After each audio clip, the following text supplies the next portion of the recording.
अस्सलामुअलैकुम दोस्तों, आज मैं आपको दिल्ली के एक बड़े बिजनेसमैन की कहानी सुनाती हूँ कि उन्होंने अपनी बीवी को छोड़कर नौकरानी से शादी क्यों कर ली। दोस्तों, कहानी बहुत ही दिलचस्प और दिल को छू लेने वाली है, इसको आखिर तक जरूर सुनिएगा। दोस्तों, दिल्ली के चांदनी चौक के रहने वाले आफाक हुसैन का दिल्ली में जामा मस्जिद के पास परफ्यूम का कारोबार था, जो वक्त बीतने के साथ बढ़ता हुआ दुबई तक पहुंच गया। आफाक भाई ने अपनी जिंदगी में कम वक्त में बहुत ज्यादा पैसा कमाया।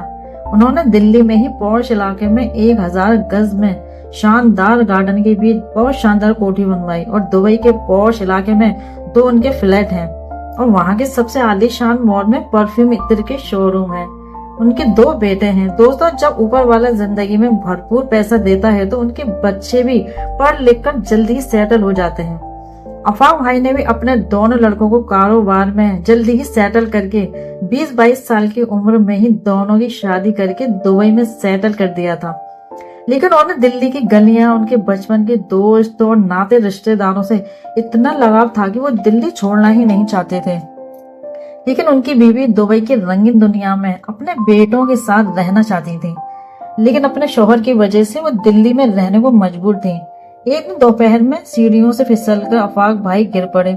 उनकी बीवी नौकरों की मदद से उन्हें अपोलो हॉस्पिटल लेकर पहुंची। वहां जांच के बाद पता चला कि उनकी कमर में रीढ़ की हड्डी में 2 जगह फ्रैक्चर है और हालत गंभीर है। डॉक्टरों ने ऑपरेशन के बाद उनकी बीवी से कहा कि रीढ़ की हड्डी में चोट बहुत गहरी है, हो सकता है कि आपके हस्बैंड अब कभी भी अपने पैरों पर नहीं चल पाए। ये सुनकर उनकी बीवी को बहुत शौक लगा।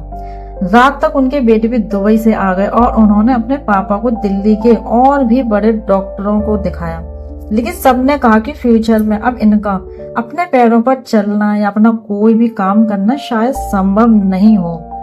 आपको सारी जिंदगी इनकी सेवा करनी पड़ेगी।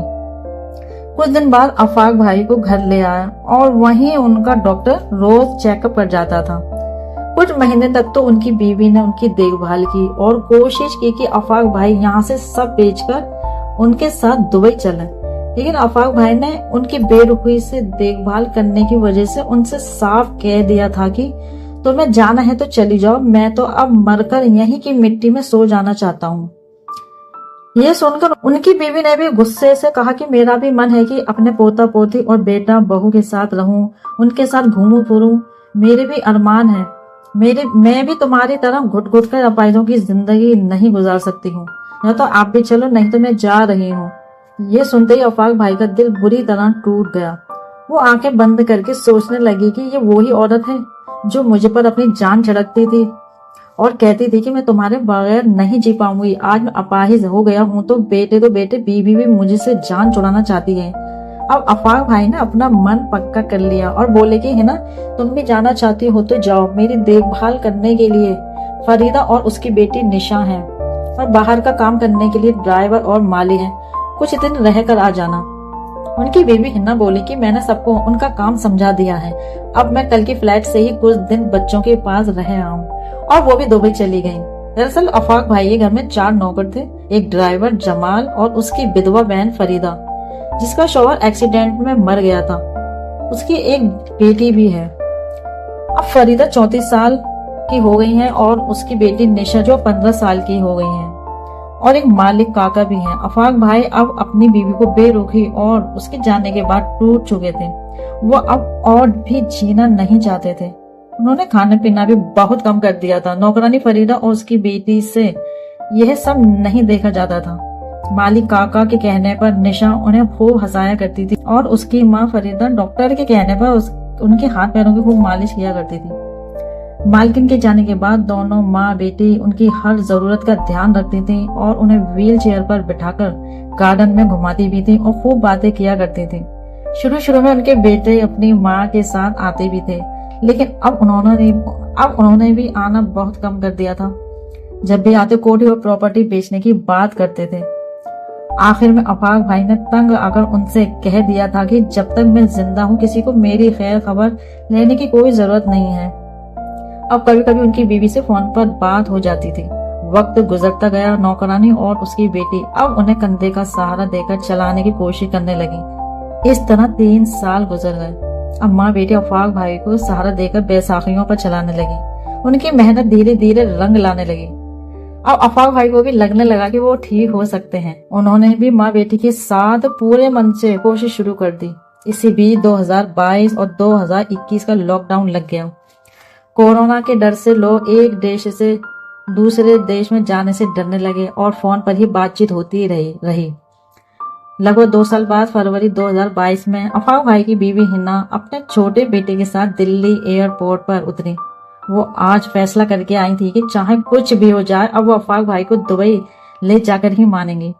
एयरपोर्ट के बाहर जब वो पहुंची तो एक फॉर्च्यूनर कार उनके पास आकर रुकी और जैसे ही उसका दरवाजा खुलता है, एक लंबा चौड़ा शख्स नीचे उतरता है, जिसे देखकर वो हैरान रह जाती हैं। उनका मुंह खुला का खुला रह जाता है। खुद अफाक भाई उनके सामने अपने पैरों पर खड़े थे।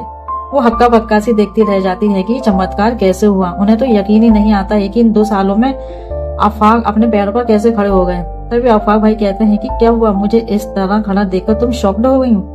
चलो घर चलो, तुम्हें इस सब कुछ बताता हूँ कि ये सब कैसे हुआ। तो वो बोलने की डॉक्टरों ने तो कहा था कि आप कभी अपने पैरों पर खड़े नहीं हो सकते, फिर ये कैसे हुआ? तो अफाक भाई बोले कि ये सब डॉक्टरों ने नहीं किया है, ये किसी और की रात दिन की मेहनत और मन से की गई दुआओं का नतीजा है, जो तुम नहीं कर सकी क्योंकि तुम्हें तो घूमना फिरना और मौज मस्ती पसंद थी, ना कि बुरे वक्त में मेरा साथ देना। खैर ये सब छोड़ो, घर आ गया, तुम्हारे लिए एक आखिरी सरप्राइज है। उनकी बीवी हिना खुश होकर सोचने लगी कि मेरे लिए कोई बहुत अच्छा सा सरप्राइज लिया होगा। तभी कार कोठी में दाखिल हुई। सब घर में दाखिल हो रहे थे। घर दुल्हन की तरह सजा हुआ था, कुछ खास रिश्तेदार भी आए हुए थे। हिना ये सोचकर आज बहुत खुश हो रही थी कि अफाक भाई ने पूरे 2 साल बाद मेरे आने की खुशी में जश्न का इंतजाम किया होगा और मेरे लिए कोई स्पेशल गिफ्ट भी सरप्राइज में होगा। वो दौड़ती हुई अफाक भाई के बेडरूम में पहुंची तो देखा पूरा रूम फूलों से सजाया गया है और बेड पर नौकरानी फरीदा दुल्हन बनी बैठी है और उसकी बेटी मेकअप कर रही है। हिना कुछ समझ नहीं पा रही थी। तभी अफाक भाई अपनी बीवी हिना से कहते हैं कि यह है तुम्हारा सरप्राइज और सामने जो फरीदा बैठी है ये आज से तुम्हारी नौकरानी नहीं मालकिन है।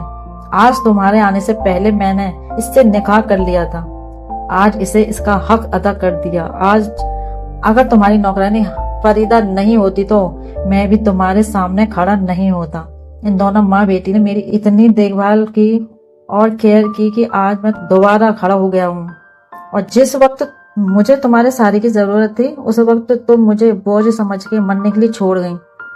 इसने मेरे लिए वो किया है जो एक बीवी भी अपने शौहर के लिए नहीं कर सकती, इसलिए मैंने इसे इसका हक अपनी बीवी बना के दे दिया और तुम्हें तुम्हारा हक दे रहा हूँ जिसकी तुम हकदार हो। यह कहकर अफाक भाई ने एक लिफाफा हिना की तरफ बढ़ाया। हिना ने कांपते हाथों से पूछा कि ये क्या है? अफाक भाई बोले तुम्हारा सही हक तलाकनामा। ये सुनते ही हिना चक्कर खाकर गिर जाती है। दोस्तों समय का फेर देखिए, आज हिना का दिमागी संतुलन ठीक नहीं है और वो आगरा के मेंटल हॉस्पिटल में बेड पर पड़ी आज भी अफाक भाई का इंतजार कर रही है कि एक दिन अफाक जरूर आएंगे। दोस्तों ये कहानी बहुत इमोशनल है, आपको कैसी लगी कमेंट करके जरूर बताइएगा। शेयर और सब्सक्राइब भी जरूर कीजिएगा। फिर मिलेंगे। अल्लाह हाफिज।